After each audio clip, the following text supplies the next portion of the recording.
Yo, salut les potes, c'est ProPsycho, j'espère que vous allez bien. On se retrouve aujourd'hui pour parler de Dragon Ball Super Broly, le trailer numéro 3. Ce trailer, je l'ai vécu en compagnie de Chris sur la chaîne Chris Enshuri qui est en description de cette vidéo. Je vous invite à aller vous abonner à sa chaîne si vous ne connaissez pas. Il parle beaucoup de Dragon Ball et Shuri, elle parle surtout de Boruto. Et donc du coup, ça peut vraiment être un bon complément à la chaîne. Également, j'ai vécu ce moment en compagnie de plusieurs autres vidéastes qui étaient là pendant le live et bien sûr la communauté de Chris Enshuri. Et franchement, on a passé un super moment. Je tiens à remercier également Andrezo Works, c'est comme ça que s'appelle sa chaîne, celui qui a fait la musique de cette vidéo et franchement il fait du bon travail également. Sa chaîne est en description. Aujourd'hui on parle du trailer numéro 3 de Dragon Ball Super. Vous devez vous demander pourquoi je parle d'un seul coup de Dragon Ball Super comme ça, mais c'est notamment lié au film Broly, hein, on va pas se le cacher. J'étais un peu méfiant, j'attendais un petit peu, j'ai vu le premier trailer, le deuxième, j'ai vu déjà qu'il y avait de l'amélioration pour moi en termes d'animation. Je préfère beaucoup l'animation qui est utilisée là dans le film, c'est-à-dire un petit peu des traits un peu à l'ancienne au niveau du dessin, comme par exemple un Goku un peu plus musclé, un Broly un peu plus bestial, un peu plus sauvage.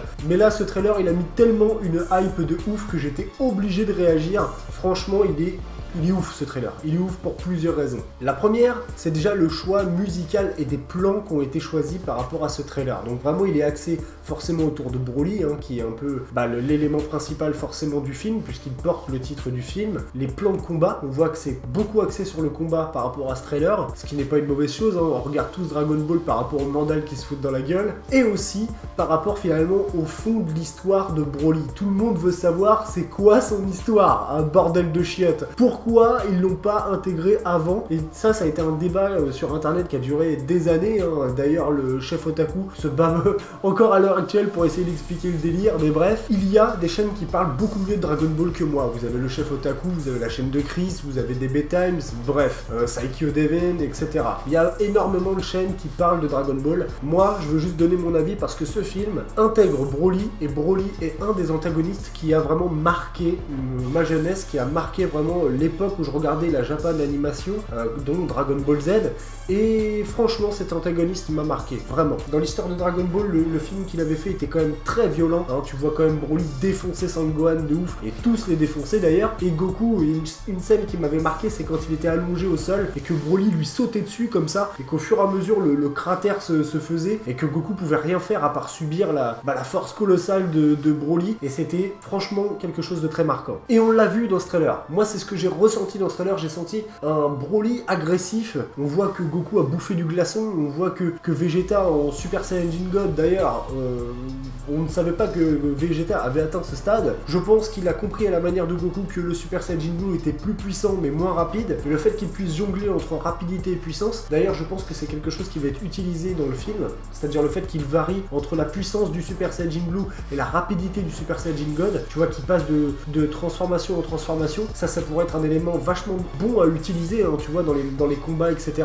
On a pu voir déjà un Vegeta atteindre ce stade et qu'il ne faisait rien à Broly, alors que Broly n'était même pas en full power. Donc ça laisse un petit peu imaginer la suite du truc. On les a vus torse-poil, ils s'en sont pris plein la gueule, et justement c'est ça que j'aime voir dans Dragon Ball. C'est-à-dire du sérieux et des combats où le perso à la fin, il en peut plus, tu vois. Il en peut plus, ça t'en fout la chiasse, tellement le gars il s'en est pris plein la gueule. Tu vois, moi c'est ça que j'aime voir dans Dragon Ball. Si c'est pour regarder Dragon Ball avec un Goku à moitié crétin qui fait que de rigoler et qui se bat pour un flambi, ça ne m'intéresse pas. Par contre, quand on commence à rentrer dans du lourd comme ça, où on commence à parler des Saiyans, on commence à parler un petit peu d'histoire, et surtout d'avoir du sérieux dans les combats, t'as les sourcils là qui sont, tu vois, qui sont froncés, tu vois. Là, ça commence à devenir intéressant. Là, j'ai envie d'en parler, tu vois. On a pu voir également des mouvements qui étaient intéressants, notamment au niveau de la CGI, de la 3D utilisée, des mouvements de plans comme ça, des plans tournants, où tu vois aussi une espèce de course-poursuite à un moment entre Broly, Sangoku et Vegeta, là, qui sont en train de se faire courser par Broly. Là, tu vois que ça va pas rigoler, tu vois. Tu vois que le gars, il est là, il est menaçant, tu vois. C'est une vraie menace. Là, c'est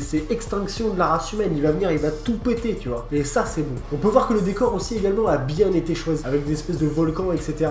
C'est vachement intéressant. Ça va vraiment donner un aspect plus dynamique au combat, le fait que les éléments changent en fonction du combat, tu vois. Ça, c'est d'art. Également, l'apparition de Freezer, qui apparemment était gêné par quelqu'un où il était obligé obligé de se mettre carrément en Golden Freezer. Donc qui a pu s'opposer à lui? Est-ce que ça va être Goku Vegeta ou même encore Broly ou peut-être même Piccolo? Je ne sais pas. Parce qu'il dit une phrase du genre tu m'obliges en gros à passer en Golden Freezer. Donc je sais pas de qui il parle. Est-ce que ça ne va pas être l'intervention de Whis peut-être? Parce qu'on voit que Whis à un moment intervient également. Donc quel va être le rôle de Whis et de Beerus également? Ça peut être intéressant. Pour moi, Whis n'affrontera pas Broly parce que Whis déjà ne doit pas intervenir dans un combat. Peut-être qu'il va être obligé d'intervenir auprès de Freezer, de ne pas le laisser faire ce qu'il veut. Et ça serait intéressant de voir d'un côté Freezer affronter Beerus et Whis et d'un autre côté voir Broly affronter Goku et Vegeta. On voit qu'ils ont mis l'accent sur la symbiose qu'il y a finalement entre Vegeta et Goku, puisque le but finalement ultime ça va être de se débarrasser de Broly. Maintenant on a pu voir une certaine nuance qui était assez intéressante. Est-ce que Broly n'est pas manipulé par quelque chose? Puisqu'il y a une phrase à un moment d'un personnage que je ne connais pas, hein, tout du moins je me rappelle plus de son nom ou je le connais pas, peut-être que c'est un nouveau perso même, où elle dit au fond lui il ne veut pas vraiment se battre ou quelque chose comme ça. En gros que Broly ne veut pas forcément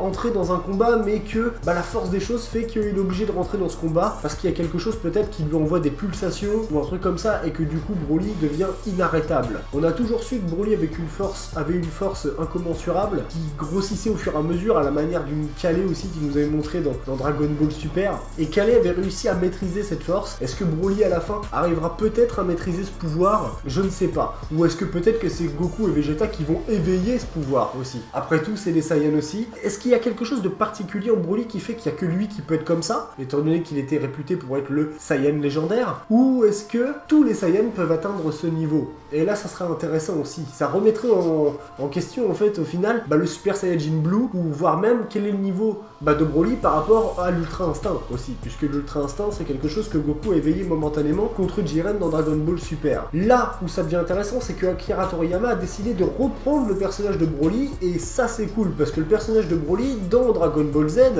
comme je l'ai dit, ça a été un sujet polémique de ouf, canon, pas canon, etc. Là il décide de le faire venir dans l'œuvre. Est-ce que ça va du coup créer des incohérences par rapport au scénario de base, notamment par rapport à son père, au fait qu'il a été abandonné dans une capsule, en exil, etc. Et quel était le rôle finalement du père de Broly et également du père de Vegeta, donc de la race des Saiyans finalement. On va revenir un petit peu aux origines du truc. Il y a encore deux points moi qui m'ont vraiment hypé de ouf dans ce trailer, hormis bien sûr la musique, le rythme et tout ce que je viens de vous expliquer jusqu'à présent.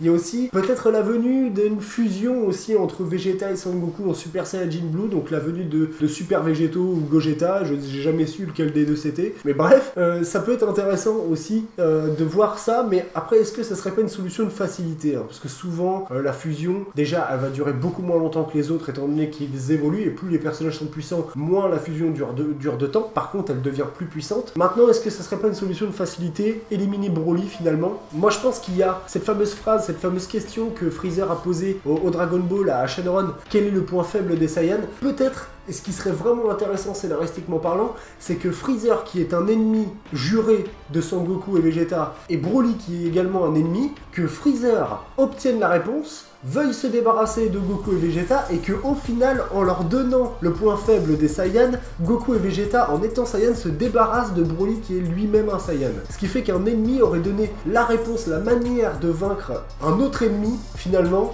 à Goku et Vegeta. Et là ça serait intéressant parce que ça permettrait de relier finalement Freezer à Goku et Vegeta et Broly. Et la dernière chose sur laquelle je vais m'arrêter, après ça je pense que j'aurais donné un petit peu mon avis du trailer qui franchement a mis une hype de ouf, et bien c'est tout simplement l'utilisation du ki. On a pu voir une espèce de technique de Goku qui au bout de ses mains avait le ki en Super Saiyajin God, et il faisait une espèce de technique. Alors on avait pu voir dans un des openings, si je me trompe pas, de Dragon Ball Super ou d'Ending, je crois que c'était un opening, où on voyait un moment Son Goku devant sa maison en train d'essayer de manipuler du ki comme ça. Est-ce que ils essayeraient pas un petit peu d'utiliser ce que avait fait finalement Super Vegeto ou Gogeta, vous savez, avec cette espèce de lame de ki? Est-ce qu'ils essaieraient pas justement de varier un peu les techniques, de créer des nouvelles techniques finalement avec le ki? Ça pourrait être intéressant, ça pourrait donner un espèce de dynamisme au combat qu'on n'avait pas l'habitude de voir dans Dragon Ball, et ça mènerait un petit souffle de nouveauté, tu vois. Parce que là où vraiment ce trailer est percutant, c'est autant dans la manière dont il a été fait par rapport au plan, aux scènes choisies, et également à la musique qu'il y a derrière, au rythme finalement que ça donne au trailer. Et une dernière chose aussi, c'est les petites nouveautés, les petites touches comme ça qu'ils ont mis dedans, mais en gardant l'espèce de trait de crayon à l'ancienne que maîtrisait Toriyama avant. Tu vois, un Goku un peu plus musclé, comparé à dans Dragon Ball Super où Goku il était tout sec comme ça, bah moi je préfère voir le Goku d'avant, tu vois, le Goku un peu plus musclé, sérieux, tu vois, qui fronce les sourcils et qui, tu vois, qui rentre dans le combat vénère, tu vois. Moi j'ai eu la chance de vivre cet événement, le trailer, de le regarder sur la chaîne de Chris Lenchuri où on était vraiment nombreux. C'était en compagnie de Chris, il a bien mené son live et en plus de ça on l'a vu, il y avait des vidéastes qui étaient là dans le live, il y avait toute sa communauté, on a vécu ça en simultané en même temps. Et Chris, dans l'ironie dans tout ça, c'est que Chris qui menait le live est celui qui a vu le trailer en dernier et ça c'était marrant. Et en plus on a pu avoir sa réaction, donc je vous invite vraiment à aller checker sa chaîne. Franchement c'était un très très bon moment que j'ai vécu de regarder ce trailer et ce trailer m'a foutu une hype de ouf. J'espère que vous avez eu la même hype que moi. Allez voir le trailer, il est en description. Allez checker la chaîne de Chris, allez checker la chaîne de ceux que je mets en description et n'hésitez pas, comme d'habitude, à me donner votre avis. J'espère que cette vidéo vous a plu, que vous avez passé un bon moment avec moi. Comme d'habitude, n'hésitez pas à liker, à partager et à vous abonner si le cœur vous en dit. Et j'ai plus qu'à vous souhaiter une excellente fin de journée. À très bientôt. Ciao ciao.